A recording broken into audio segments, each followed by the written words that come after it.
Ξέρεις πως λυπάμαι που έφυγες νωρίς, χωρίς καμιά εξήγηση. Ήθελες να απομονωθείς, έχεις λείψει σε πολλούς θαυμαστές μα και MCs. Είσαι ο βασιλιάς της φάσης, μέγας ρυθμό δαμαστής. Πού να είσαι όμως φίλε, τώρα κανείς δεν ξέρει. Δεν σε ξέρω, αλλά στη ζωή μου τόσα έχεις προσφέρει. Σε μένα και σαν ανθρώπους που ακούγαν τη μουσική σου. Και σε κάθε μου σκέψη βλέπω την επίδρασή σου. Με χρέος μεγάλο κουβαλούσες τόσα χρόνια. Το τίτλο του ελληνικού hip hop ίσως βαρέθηκες να βλέπεις ανθρώπους που αγαπούσες στα σαλόνια. Σε μέρος του ποτέ σου να βρεθείς, εσύ δεν σκέφτηκες. Κι αν όλα αυτά τα λόγια μου σου είναι βαρετά, απλά ακούμε για λίγο μοναχά για 2 λεπτά.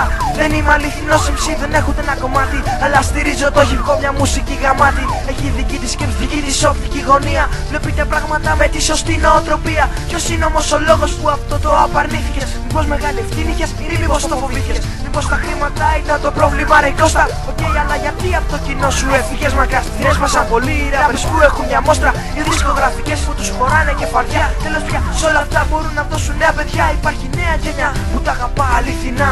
Απλά χρειάζεται βοήθεια να βρει το δρόμο και μια λύση. Γι' αυτό είναι να ακούνε σε ένα μόνο. Γι' αυτό ακούς τα κουρμέντα, αλλά να ξέρεις πως μας λείπεις. Να σε καλά όπου και να είσαι ένα μεγάλο σπίτι. Γεννήθηκε και χάθηκε μέσα σε αυτόν τον κόσμο. Μα βρίσκεται ακόμα εκεί, ψάξιμο θέλει μόνο στα παιχνίδια της ζωής.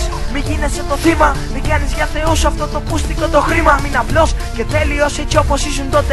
Κάποτε θα τα πούμε εμείς, το θέμα είναι πότε.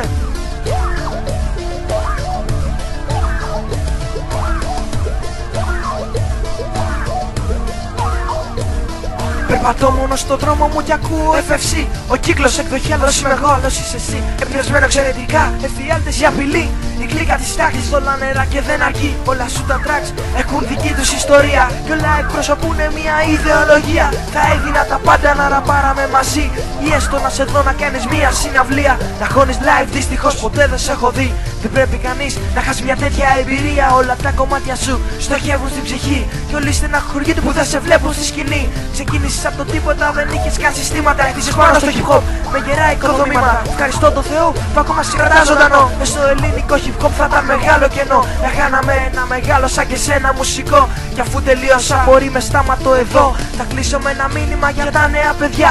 Τη φάση αυτή μη ρίξετε, κρατήστε την ψηλά. Κι όσοι αξίζουν και κάτι σημαντικό έχουν να πούν. Να πάρουν κόλλα και στυλό και να μην φοβηθούν. Κι αν τη σκηνή αυτή θέλουν να βλέπουν ζωντανή. Μαθήματα ζωής από το ρυθμό δαμαστή.